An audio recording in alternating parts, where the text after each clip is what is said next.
Welcome to WealthWise, a channel dedicated to providing valuable information and tips on personal finance. In today's video, we'll be discussing common money mistakes that middle-class individuals often make, and how they can negatively impact a person's financial well-being. We'll provide strategies and solutions for avoiding these mistakes and achieving financial stability. Chapter 1: Not saving enough for retirement. Retirement may seem like a long way off, but the earlier you start saving, the more time your money has to grow through compound interest. Failing to save enough for retirement can lead to financial insecurity in your golden years. According to a study, the average American has only $120,000 saved for retirement, which might not be enough to cover living expenses throughout their retirement. Not saving enough for retirement can lead to a reliance on Social Security or part-time work during retirement. In this chapter, we'll discuss the importance of starting to save for retirement early and provide tips for increasing your retirement savings. The first step in saving for retirement is to determine how much money you will need to have saved by the time you retire. A general rule of thumb is to aim to have saved enough to cover 80% of your pre-retirement income. This will provide enough to cover living expenses while still allowing for some discretionary spending. One of the best ways to save for retirement is through a 401k or IRA. Both types of accounts offer tax benefits and compound interest, which can help your money grow faster. Many employers also offer matching contributions, which can be an excellent way to increase your savings. Another important aspect of saving for retirement is to make sure that your savings are invested in a diversified portfolio. This will help to spread risk and increase the chances of a good return on investment. Diversification can be achieved through a mix of stocks, bonds, and real estate. Additionally, setting up automatic contributions to your retirement account is a simple way to consistently saving a portion of your income. It will help you from the temptation of spending the money elsewhere and will grow over time. It's never too early or too late to start saving for retirement. By taking the steps to start saving early and increasing your savings over time, you can ensure that you have enough money to live comfortably during your retirement. Chapter 2: Carrying high-interest credit card debt. Carrying high-interest credit card debt can have a significant negative impact on your financial well-being. The high interest rates associated with credit card debt can make it difficult to pay off the balance and can lead to a cycle of revolving debt. According to the Federal Reserve, the average credit card interest rate is around 17%. This means that if you carry a balance of $3,000 on a credit card with a 17% interest rate, you will pay around $510 in interest over a year. In this chapter, we'll explain how credit card debt can negatively impact your financial well-being and provide strategies for paying off credit card debt and avoiding it in the future. The first step in paying off credit card debt is to create a plan to pay off the balance. This can be done by creating a budget that includes a set amount of money to be applied towards credit card debt each month. Additionally, it is important to focus on paying off the credit card with the highest interest rate first while still making minimum payments on all of the other credit cards. Another important strategy is to transfer the balance of your high-interest credit card to a lower-interest card. Many credit card companies offer balance transfer deals, where you can transfer your balance to a new card with a lower interest rate, giving you more time to pay off the balance. It's also important to avoid adding to your credit card debt by only using credit when you can afford to pay off the balance in full, when the bill is due. It's also a good idea to keep track of your spending and be aware of how much you are spending on credit. Additionally, cutting off unnecessary expenses is a good way to free up extra money to pay off credit card debt. This can be done by canceling subscriptions, cutting back on entertainment expenses, and finding other ways to save money. Carrying high-interest credit card debt can be a heavy burden on your finances.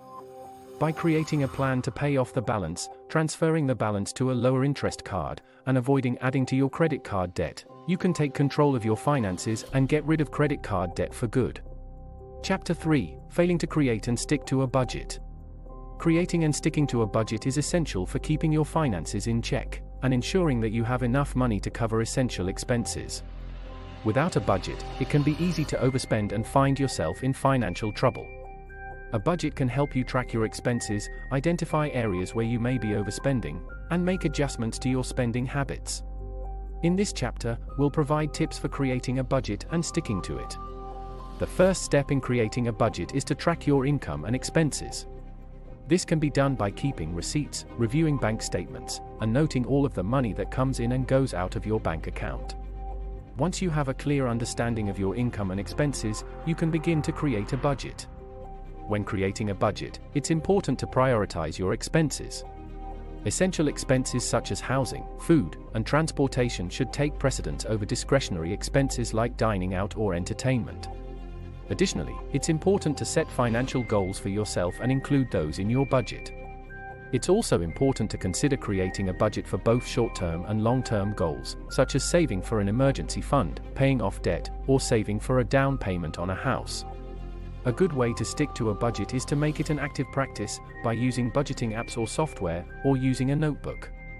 This way you can track expenses, set reminders for bills, and have a better overview of your spending. Additionally, it's important to have some flexibility with your budget, so that you don't feel restricted or unmotivated to stick with it. Allowing for some wiggle room in your budget can help you feel like you have more control over your money and make it more manageable to stick to. Creating and sticking to a budget can be difficult, but with the right mindset and strategies, it can be a powerful tool for taking control of your finances. By prioritizing expenses, setting financial goals, and regularly reviewing your budget, you can ensure that you are making the most of your money and achieving financial stability. Chapter 4: Not having an emergency fund.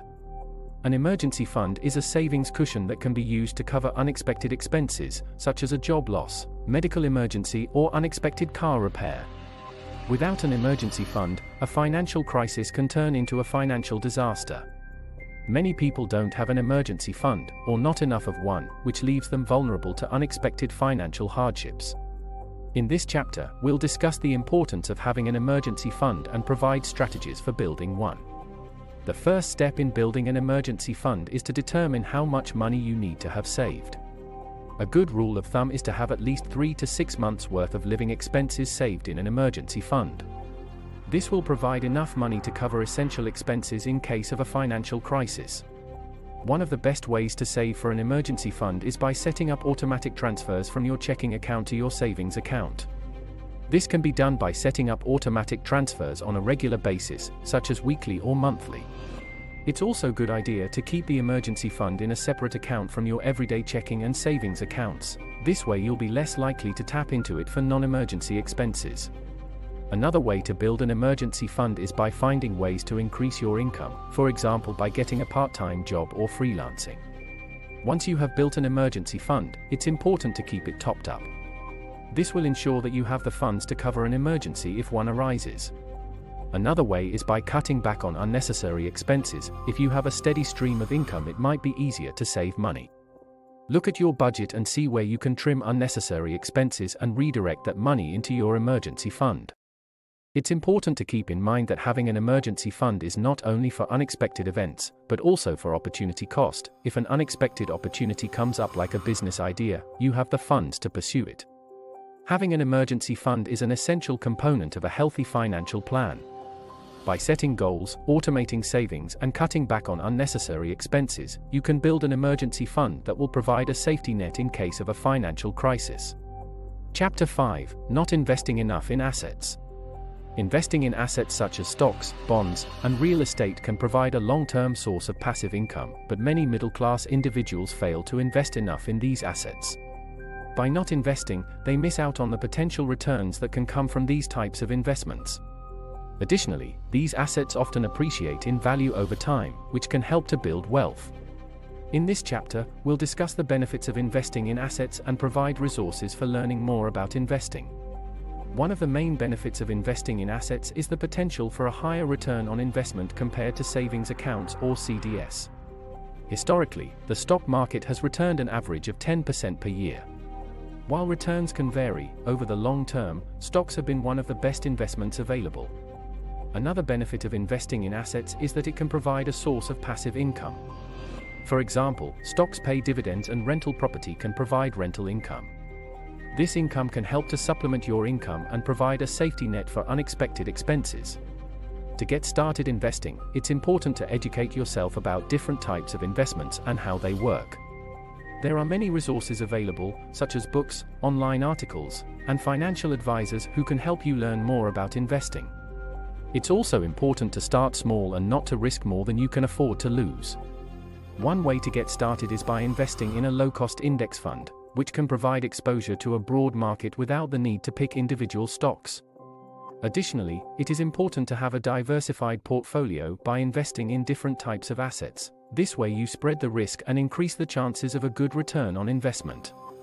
Another way to invest is through real estate investment trust REITs, which are companies that own or finance income-producing real estate such as shopping centers, apartments, and offices. They can be a good way for individuals to invest in real estate without the responsibilities of being a landlord. It's never too early or too late to start investing in assets. By taking the steps to educate yourself about investing and starting with small investments, you can build a diversified portfolio that can provide a source of passive income and help you achieve financial stability. Conclusion. In this video, we've discussed several common money mistakes that middle-class individuals often make, and how they can negatively impact a person's financial well-being. We've provided strategies and solutions for avoiding these mistakes, such as creating and sticking to a budget, paying off high-interest credit card debt, saving for retirement, building an emergency fund, investing in assets, and regularly reviewing and comparing insurance policies. By implementing these strategies and avoiding these common money mistakes, you can achieve financial stability and work towards your financial goals. Remember, personal finance is a journey, not a destination, and it's important to review and adjust your financial plan as your circumstances change. We hope you found this video helpful and informative. Please don't forget to like and subscribe for more tips and information on personal finance. If you have any questions or concerns, please leave a comment below, and we'll do our best to help. Thanks for watching.